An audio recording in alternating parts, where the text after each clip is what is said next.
Yeah, I like self-control because for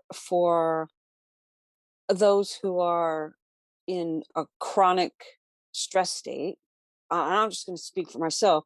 I may touch the safety social state. I may touch it, but Hmm. I'm looking down all the time. Like I have eyes in the back of my head Yeah. because something's going to happen just because that's that chronic state that I'm in, right? So I've learned to behave in a particular way, even though I'm always looking down the ladder. I'm always looking to see what's going to happen next.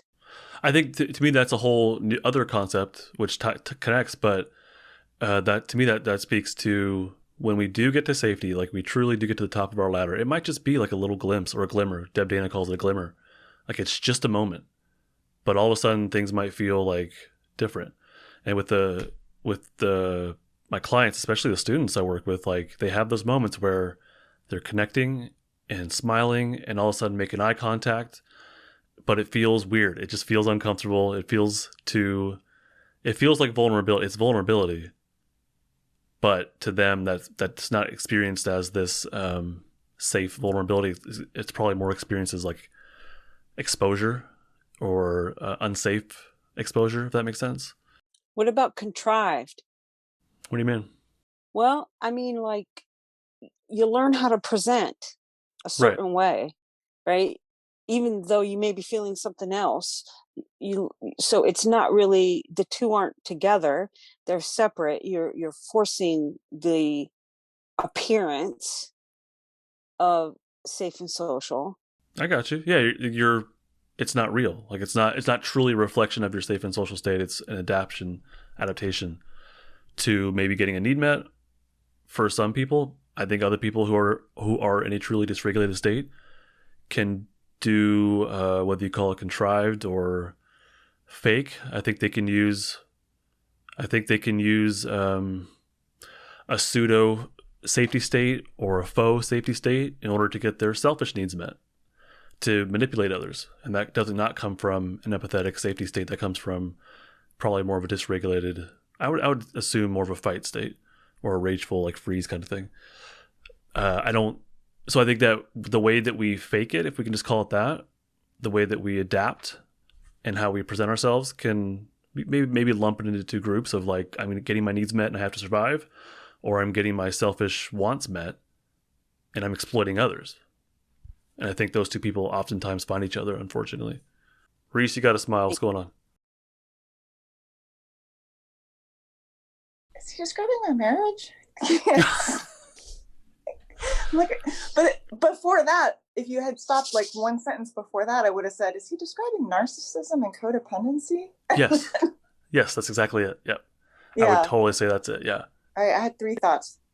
Okay. I'll go quickly. Sandra, I Yes. think maybe one of you guys know. Have you heard of masking in the context of Hmm. neurodivergent autism spectrum people masking their symptoms and ADHD perhaps in adults? There's a whole, I have the impression, because I speak to a couple people who are like diagnosed with ADD in adulthood and are looking back over their lives and realizing the extent of the masking they were doing to fit in, Hmm. which would be survival, right? That would be adaptive. That would be, a way to find a path to co-regulation, right? As you would mask your things that Could didn't be. Yeah. reward you with co-regulation. We're talking about the same kind of thing. Maybe Yeah. it's the same thing. I would say so. Yeah. In Yeah, which I agree. you could, you might find some helpful like forums and stuff on masking Yeah, I'm and taking notes. undoing it. Like, what is it? Like, how do we pick it apart? How do we attack this problem that's trying to save me and I'm ready for it to stop? And that, well, this one's small, but I think when people are vulnerable, what we mean is that it's like our nervous system, we recognize we need help, we need co-regulation, and it's reaching out.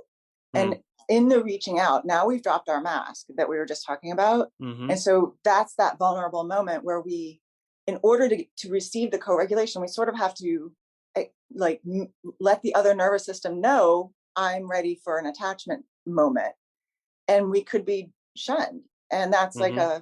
that, I think that word that describes that is vulnerable. Love it. And then co-regulation like fixes everything. I think it's a big piece of it.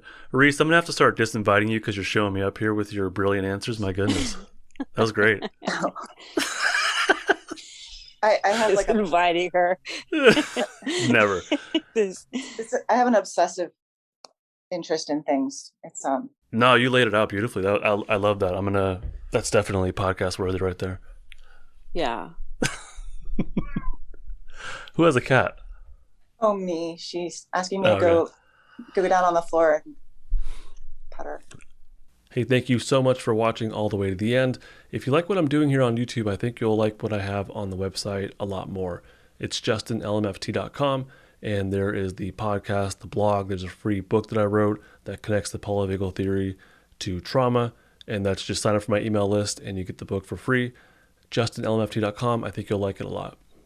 This and other content I create is not therapy, not intended to be therapy or be a replacement for therapy. Nothing in this creates or indicates a therapeutic relationship. Please consult with your therapist or seek for one in your area if you are experiencing mental health symptoms. Nothing should be construed to be specific life advice. It is for educational and entertainment purposes only.